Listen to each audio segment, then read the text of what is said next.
Welcome to Inspirational Journeys, everyone. My name is Ann Harrison, and today I have the pleasure of speaking with critically acclaimed teenage author Sarah Humpherys. Welcome to the show, Sarah. Hi, good to be here. Thank you so much, and thanks for reaching out to me on Podmatch. Okay, so as you're hearing this is the third week of National Novel Writing Month, Nanowrimo. So we're going to be talking about that a little bit today. But first of all, Sarah, what inspired you to become a writer? Oh gosh, I don't know. The Mm. problem is that I started writing um as I started reading, like when I was like 4 or 5. I don't exactly know what inspired me. I was just like, "Hey mom, I have an idea of a story in my head. I don't know how to write yet. So can you write down the stories for me? And I just draw the pictures and we make a cute little paper booklet thing." And it was like, there once upon a time was a cat who got lost and its owners found it. Those were my first stories. My gosh, and that reminds me, a friend of mine, her daughter is 5, and she actually helped her daughter publish her first book. Oh, really? That's cool. Yeah, it's on Amazon. Anyway, so tell me, because I know you talked about Nanowrimo, talk about, I know we're going to get into your writing process in your book in a minute, but talk about the Young Writers Program. What's the difference between that and the regular Nano site? Oh, it's just you usually join a classroom, like it's through school, Mhm. and all your friends are the people in your class, and you basically have like a class goal, and it's done by a creative writing teacher. Oh wow, so it's not just individual goals, it's a Yeah. full. Okay. But I think if you have a username on the Young Writers Program, I think you can still use that username to log into the regular site. Okay, I'll I see. I think I don't know enough about it, but it wouldn't surprise me if you were able to do that. So let's talk about your writing. Well, first of all, congratulations on your book Stone Cold. I haven't had a chance to read it yet, but congratulations on that. What Thanks. inspired this book? Uh, well, I was in a I was in a writing program led by a New York Times bestselling author, and for homework, all of us students had to write a book. We were required to. And so I was pretty motivated when an actual author was like, "Okay, you need an idea like tomorrow for a novel that you're supposed to write." So I was like, "Oh gosh, that's really hard. Be creative right now." Um, but so basically, I thought of this idea about these stones that could take away emotion. Honestly, I was like, oh, it would be cool if I could make a gemstone magic system. Uh, Ooh, I like and that. yeah, that's cool. But I always like kind of dystopian type societies, especially ones that like deal with the decrease of like human experiences, human emotions, memories, etc. And so I basically took the the Giver, Delirium, those types of books. Okay, what if take that idea and put it in a fictional kingdom? That would be cool because I do medieval kingdoms like for every book.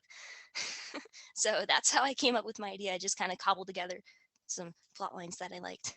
Oh wow, that is awesome.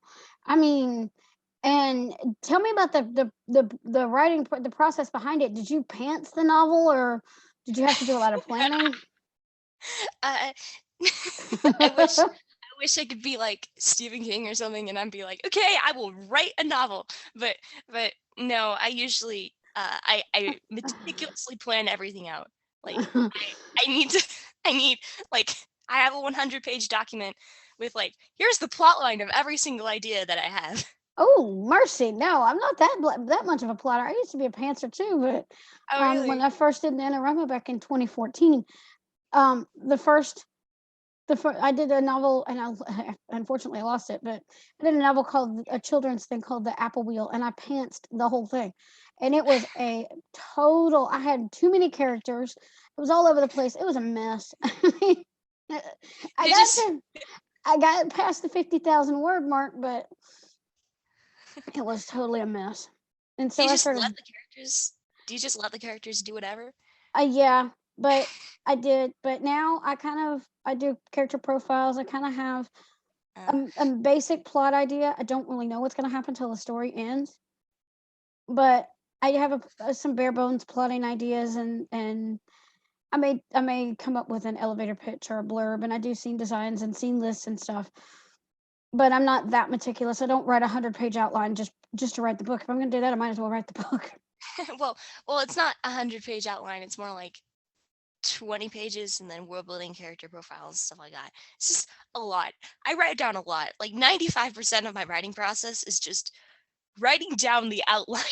And once I finish writing down the outline, I can actually write the book. That's a piece of cake. Well, wow. But do your characters kind of take you in places that you did not expect?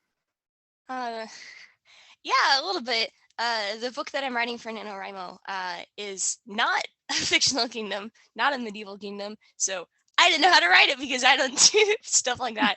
It's like a desert civilization with soul-eating creatures. It's a lot. So I I basically got the main characters' names and then the kind of bare bones plot. I was like, okay, I have no idea what this person's personality is or what they're gonna do or how they're gonna end up at the end, but let's just start writing. Oh, And maybe things. wow. Are you going to have to do a lot of research for your Nano project? I didn't. Well, okay, I kind of did because I needed to learn how like deserts work, how people live in deserts, animals, plants, creatures, and stuff. Because, well, I live in Utah, so maybe I should be qualified. But I still have to do a lot of research on it. Oh my gosh. Um, so do you keep up with individual word count for Nano, or is it just a class goal still? Oh yeah, it's a class goal. We're still doing NaNoWriMo with like 50,000 words, but we don't have to write 50,000 words because there are some seniors in that class that if the creative writing teacher were to say, you have to write 50,000 words, they would just put their heads down on their desks and not do anything. So the limit is 15,000 words. That's all we have to do. I've already Ah. written past that though. Oh gosh, I'm a rebel. I am a total rebel, honey. I've already done I had like 5,000 because I have a children's book I'm working on. I have a writing method book I'm working on, and then I'm still editing a novel of my own that I'm rebranding. So I was already 5,000 words in before Nano started. So now I'm at 11,000 and some odd words. I'm just a little over 11,000. So, and this is only day 5. So Yeah. yes, since 2014, I am. If I don't win it, I don't win it. I'm still a winner. But if I do win it, it's amazing anyway. But yeah, it's exciting. I know you get to that mucky middle where you kind of start to lose your momentum after week 3, Yeah. but you got to keep going, folks, because you're almost to the. By the time you hear this, almost going to be you're going to be over halfway there. You're almost going to be to the finish. So yeah. Um, so do you write your books in Word, or do you do a lot of writing by hand, or how does that work? Oh, I can't write down stuff by hand. My handwriting is terrible. I wouldn't be able to do it. My hand would die. I would get carpal tunnel or something. Oh my gosh, I'm totally, and I'm going to be honest here, and people know this who listen to the podcast and watch. I am totally blind. I hate handwriting. So I usually just write stuff in Google Drive or like Word or something. Yeah. Um, and I type pretty fast. I just can't write by hand. My friend Yeah. does that though. Oh, really? Yeah, I have a friend who's a writer, and she has a notebook just with a book that's handwritten. I don't know how she does that. She's an artist though, so she's used to working with her hands. And then what does she have to do? Go and type it up to she uh, she actually asked she asked me to type it up. Oh wow. Oh my goodness. So, um, so what I was gonna say, tell me about Stone Cold, but you kind of talked about that, the process and everything. So, um, and are you working on a fantasy for NaNoWriMo? Uh, Yeah, it's a fantasy. It's a fantasy. I think I only write fantasy. There was a dystopian book that I wrote a few years back. But yeah, it's a fantasy book. It's like kind of like a dark fantasy. Oh, I don't know wow. what the genre is. Maybe it's paranormal. I don't know. It has to deal with kind of vampire creatures. Oh, a Does little that bit of count as magical paranormal? realism in there too. I Who I don't know. knows? Um, so do you have any writing tips or advice for up and coming authors like yourself who are just starting out? Okay. Uh oh boy, I'm in the spotlight right now. What do I say to people who are inspired by uh my advice is just okay, people say this a lot, but my advice is to uh read a whole lot of stuff and watch a lot of stuff that is in your genre, and specifically like take notes. Take notes on what the authors are doing, what makes you feel emotion, what makes you feel attached to the characters, like what are they doing right. Like I write notes in the margins of books. I Oh, I have a wow. document I have a document that's like 1,000 pages. Honestly, that's just notes from shows that I watch because Nice. I watch too much TV. Oh gosh, no, I hardly watch any at all. I read a lot and listen to podcasts. Um, so do you have any encouragement for the rhinos out there? uh, well, 50,000 words is a lot in 1 month, but you can do that if you just write a little bit each day, like one chapter ish. Uh, if you just get yourself excited about the project and if you really want to finish, then you can do it. Like you're gonna get to the point where you just love the story so much that you want to keep writing and writing. So just try to get to that point, get through the hard stuff that you don't want to write, and you'll be able to finish. Okay, so what's your self-care toolkit for NaNoWriMo? uh, I have to I ask don't really again. know. I uh, I I watch a lot of TV. I watch like an episode or two after I finish a chapter, Oh, and okay. I eat popcorn and stuff. Just make myself a very comfy space and then write. And then once I finish a milestone, I do something fun and then I go back and keep writing. Oh, wow. Okay. Do you have like a designated place, or are you one of these couch writers, or Uh, I I write in my closet. really?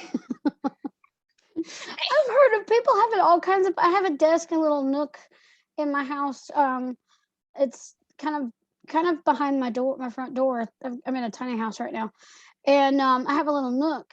But I have never heard of. I mean, you're. I mean, I'm sure there are people that do it, but you're one of the first people I've heard say that they write in their closet. Oh, wow. yeah, I like it. It's dark in there. I I have like a pillow and then a couple of blankets and I put some posters in there and I write in the dark. It's really comforting. I'm like, okay, the world doesn't exist anymore. I can just go into another one. It's just you and your laptop, or you and your phone? It's me and my laptop. Oh, wow. That is just amazing. That is amazing. So do you have any like pick do you to get inspiration for your novels, do you get like pictures or music or anything like that that helps get those juices flowing? I listen to music a lot. I have a playlist of songs that I listen to, and usually when I want to write a particular scene, I go to the playlist and pick out all of the songs that match the emotions of that scene, and then I listen to the music. Oh, wow. Yeah. Do you have a certain genre you like, or are you eclectic? Genre of book or genre of music? Music. Uh, Everything really. I listen to a lot of violin, background music, pop music, just anything that really fits. Wow, yeah, I love the instrumental stuff myself. Um so where can people find you online? Uh, on my website that I have an Instagram account. And like you can buy my book pretty much anywhere you can buy books. Like on Google Play, any online store, Amazon, stuff like that. Oh, cool. Okay, so oh wait, okay, I gotta hear this story. I saw your news thing. You in the news thing, you said you got accepted by the first publisher that you pitched to. Tell me Yes. that story before we wrap up. I want to hear this story. That was interesting. So so the writing program that I was in, led by New York Times bestselling author Angie Fenimore. Don't know if you've heard her. Mm-mm. Okay. Well, she was really nice, and she, my dog's distracting me. Sorry. uh, Oh, she's a little puppy. hey, Um, puppy. Oh, anyway. okay, sorry, but uh, let's see. So we had to write a book and then go through the curriculum that she had, and basically edit our book by what she wanted and stuff. And then at the very end of the program, there was this day called the Crucible. And during the Crucible, we all went into this tiny little house, and we all, like, all 50 of us, I don't know how many students there were, but all of us in this one tiny house, and we pitched to agents that she knew based on our genre, and it was over Zoom. And that was like the most terrifying day of my entire life. It was the most terrifying and boring day because you got in line and you waited and you waited and you waited, and then and then the most important 3 minutes of your life, and then you sat back down and waited. It was interesting. um but so I pitched to 3 agents, and all of them said that they wanted my book, but one of them said that they wanted a full manuscript request, and that's better than the other two. If you want a full manuscript request, then they're interested. So I I was really excited. So over the summer, I was like editing the book, sending it to a lot of people, getting my heart crushed, but but being able to uh, improve the book and stuff like that. And then I sent it in to the publisher, and I was expected to wait a while if they responded at all. But they responded, like, I think within 24 hours. And Wow. yeah. And they're like, "Hey, I remember you from January, even though it's December. How are you?" Uh, yeah, so that was interesting. I'm like, okay, that's good news, I guess. Um, but I've talked to a lot of authors, and all of them said that, oh, you have to be prepared to be rejected like 14 times and send stuff to agents over and over and over and Yeah, over, and that's like what you hear. nailed a spike through all of his rejection letters, like that sort of stuff. I was prepared for that. So he sent me a link because he wanted to talk over Zoom, and I'm basically thinking, okay, just say no. Just say that you don't want the manuscript, and then I can move on to the other 2 agents that wanted my book. Just say no so I can move on. That's what I thought. That's what everyone told me. So I went in there, and he was like, "Yeah, so I read your book. I was interested. I think we have something here, but I'll send it to the higher ups and see what they think about it. I look forward to talking to you. This is great." And I'm like, "He didn't say no. This is interesting." Oh wow. um, so later, he called me and was like, "Hey, I got back from the people above me, and they liked it. Um, we'll send you a contract in a couple of days. This is awesome." And I was with my friend, and I I screamed really loudly. It was funny. Because you're like, That's "Oh my gosh, good. this is happening. This is interesting." But there was this one other funny little bit afterward where they sent me an email, and they were like, "Okay, there's been this interesting change in voice in somewhere in the manuscript, so I'm afraid that we're just gonna pass on this one. I'm sorry." And I'm like, "Wait, what? What? What did you just do? What did you just say?" What's this change in voice? And so me and my dad immediately got on, and he said, "Yeah, you see the synopsis that you sent in, the summary of the book, and then the manuscript? Well, the synopsis seems like it's the writing is a bit immature. It just kind of seems like a teenager wrote that. And then like the manuscript, everything seems good, the writing it flows better. So we're asking, if you wrote your book, if you are the one who wrote the synopsis and then someone else wrote the book and you're just lying to us, and then on the recording you can hear me laughing really hard because I'm like, hey, my dad wrote the synopsis. I couldn't write the synopsis for my own book. He's the person who has the immature writing. Oh God. So the publisher laughed too and was like, okay, yes, we'll send you a contract right away then. They just had to have their ducks in a row. Yeah. But you're the first person I've heard a success story that quickly, because a lot of authors, I listen to a lot of podcasts and I've talked to authors who've gotten rejection after rejection after rejection, and then hundreds of rejections later, or even 100 or so rejections later, they finally get an agent, finally get accepted, but then, or they don't get accepted and they wind up self-publishing. But with you, that was a totally, I bet that was totally unexpected that they would actually do it, take it that fast. Yeah, it was interesting. Actually, the author, Angie, said that there's a 100% success rate with people getting um, requests in her program because the agents that she sends to us that we can send our manuscripts to, she said that like she personally knows the agents and they know about her writing program, so she has that credibility and we have that credibility with going through her program. And so she said that that would help us significantly with the manuscript with the agents wanting our books because we already have that leg up with everyone else. Oh wow. So are you agented, or did you just get accepted straight away by the publisher? I do have an agent that I send the book to.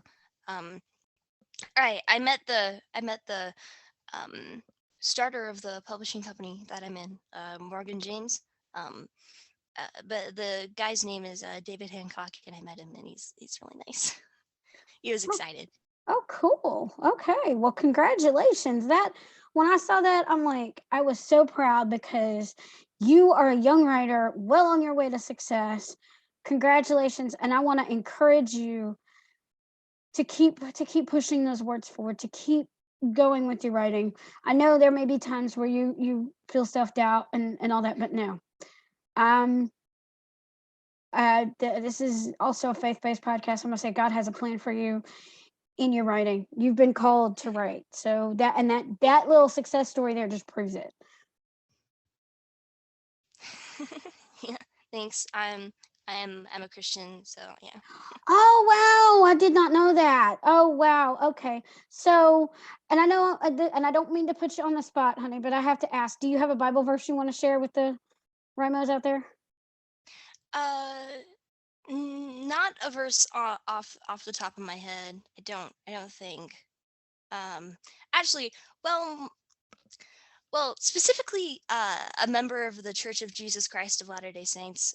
People call us Mormons. Yeah, so that's my religion. I'm in Utah, so that. Oh wow. Okay.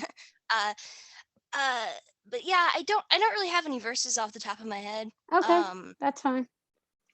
But Yeah, before we I read close, and I like the scriptures, so yeah. yeah, but before we close, I'm gonna pray for you because I feel like God has put you in a really good, called you to be a writer, and you've been put in a really big. It's success, but yet you've got big shoes to fill. So, Heavenly Father, thank you so much for bringing Sarah into my life right now, Father. Thank you for allowing me this opportunity to have her on the podcast to share her story with the world, Father. And I just want to pray that you continue to bless her, continue to lay the story that you would have her to write on your heart, Lord, and bless all of us writers and give us the wisdom and the strength to continue writing during this busy writing season. In Jesus' name I pray, amen. Thank you so much for being on the show. So everybody, we challenge you today to go out there and read to get inspired, write something inspiring and share it with the world. For when you've touched one life, like this little girl has done, you can touch thousands. Thanks for joining us on Inspirational Journeys, and have a blessed day and keep writing.